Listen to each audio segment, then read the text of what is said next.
السلام عليكم ورحمة الله وبركاته. وأنا السلام يا دمان أصحابتا جنالكي كحيران مندقن آدي آد بان idin salaamaya baryahan waa kala maqnayn waa kala mashquulnay waxa weeyaan mashquul yar baa iska dhacay aad iyo aad baan idin salaamaya waxaan leeyahay Ramadaan mubaarak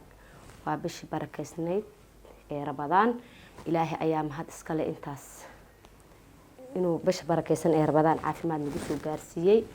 ilaahay ayaan ugu mahad celinaynaa oo mahadda iska leh ya dhamaan inta muslimiinta ah nabad iyo caafimaadka ku soomayso inta bugtana Allah noo caafiyo inta caafimaadka qabta ee Ramadaan caafimaadka ku soo gaarsiiyayna ilaahay ha u siyaadiyo inta kadib waxa weeyaan hadee Ramadaan baa soo galay waa bish barakeysnayd wanaag ayaan isfaraynaa oo isku boorinaynaa xumaantana waa iska reebaynaa mar walba waa horta xumaanta in laga tago laakiin haddana waa bisha ugu khayrka badnayd ee Ramadaan 12 bilood aan soo sugaynay ilaahay nagu soo gaarsiiyay ayaana mahadda iska leh oo mar walba u mahad celinaynaa inta muslimiinta mar kow iyo lababa waan u hambalyeeynaa meel kasto joogtaan intii dibka soo gaaray ee Hargeysa waxaan leeyahay ilaahay u boogadheeyo inta ku dhimatayna Allah u naxariisto inta kadib waxa weeyaan dhalinyaro wanaag ayaa isfaraynaa waxa weeyaan mar walba inaan wanaag isfarno xumaanta aan iska reebno waxa weeyaan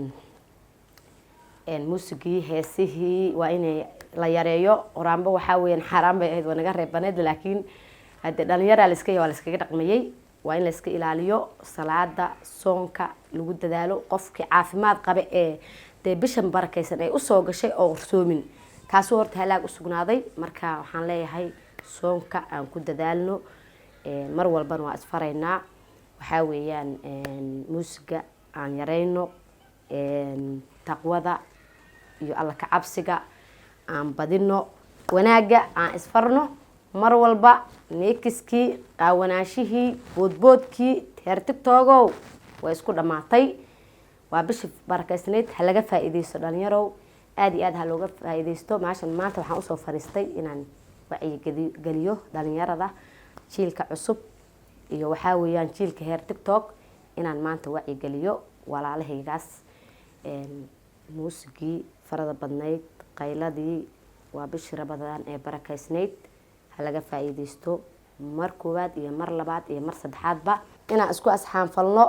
oo waxa weeyaan dad badan oo dhalinyaro oo waxa jirto afur haysanin dad iskala nool kuwa meel ay seexdaan haysanin oo ayagaba maartay meel ay seexdaan iska raaraasanayo afur haysanin kuwaasna in la caawiyo oo maartay wixii wax ku dhaamo ay caawiyaan oo afuriyaan oo maartay wanaagaas iyo maartay khayrkaas iyo ajirkaas ay ka qayb qaataan insha Allah ta'ala dhalinyaro badan baa jirto marka waxaan isku boorinaynaa dad badan oo dhalinyaro ayaa jirto oo haysanin afurkaas maartay dadkii wax ruuxba wuxuu awoodo oo dhalinyaradaas oo ku caawiyo oo hadidkeeni baaba ahaa Soomaan sallallahu alayhi wasallam nabiga qofka taageer inaan istarno istabaabulayno marka waxa weeyaan aad iyo aad baan idin salaamaya waxba hadalka aan ku badinin waan soo gabagabaynayaa Ramadaan mubaarak baan idin leeyahay aad iyo aad baan idin salaamaya